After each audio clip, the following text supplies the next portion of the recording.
Hi, welcome to my second tutorial for Jitterbit Cloud Data Loader for Salesforce. In this tutorial, we will take a look at some of the issues faced by DataLoader users during installation and login and how to fix them. One of the issues you may face during installation is that you may get this error which says that all agents in the group are already running.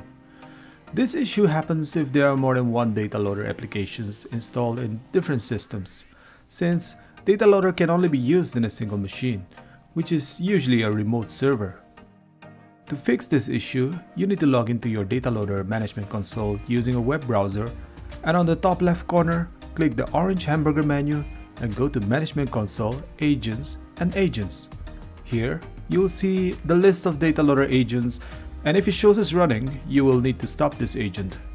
The most preferable way to stop this agent is by going to C Program Files, Jitterbit Cloud Data Loader, and run the Stop Services batch file. But if you don't have access to the server, you can stop it by going to the Management Console and click on the Action drop-down menu and click on Drain Stop. This will send a message to your Data Loader agent and it'll try to stop the agent. Now, you should be able to install Data Loader after this.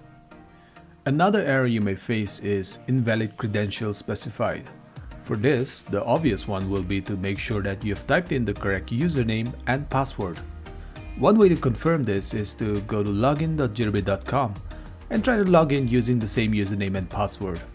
In some rare case, if your server has high security preventing applications from accessing the internet, you may want to ask your server manager to ensure that the DataLoader installer has access to the internet and that there are no firewalls blocking it.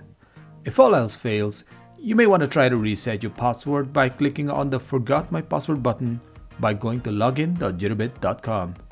And if this fails as well, you'll have to ask one of the Jitterbit employees to reset your password by posting a request on the DataLoader forum. If you have successfully installed DataLoader and you see an error during login, you can check the cloud URL to make sure that the correct URL is being used.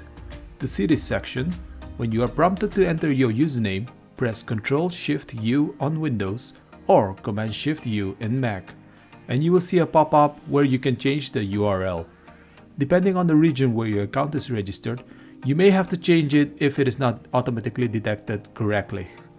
The default is https://login.jitterbit.com, but here are some of the other regions you may try. I've listed the various region URLs in the description, and you can try each of them to see which one works. Another dreaded screen you may encounter kinda looks like this. It's usually a blank orange and blue screen, and this one pops up if there's a conflict with your Visual C++. The best way to fix it is to reinstall MS Visual C++. The current version of DataLoader at the time of recording this tutorial is version 10.47, and this one uses Microsoft Visual C++ 2015-19 redistributable. But your version may differ, and obviously DataLoader is gonna get updated along the way, so this one may change. But to fix this issue, you will have to reinstall MS Visual C++.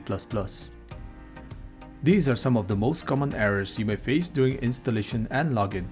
If you face other issues, you can drop a post in the DataLoader forum by going to dataloader.jitterbit.com. As always, I've linked everything in the description. One thing to keep in mind is that even if Jitterbit Cloud Data Loader is powerful, its only limitation is that it can only be used with Salesforce. And if your company requires integration with other systems, I would highly recommend you to check out the Jitterbit Harmony platform, which is a paid product but priced at a very competitive rate when compared to other integration systems. And it supports a plethora of third-party systems. Here are some of the systems supported by Jitterbit Harmony. And along with the desktop version of Jitterbit Harmony, you will also get access to the Jitterbit Cloud Studio, which runs inside a web browser, and that makes the whole system even more powerful with instant updates and easy-to-use interface. And best of all, you can easily import all your existing DataLoader projects directly into Jitterbit Harmony without losing any data. Remember, this video is not sponsored by Jitterbit, but I'm giving you this information on my own accord since I would be doing a disservice if you didn't know how powerful Jitterbit Harmony truly is. Thanks for watching. I'll see you in the next video.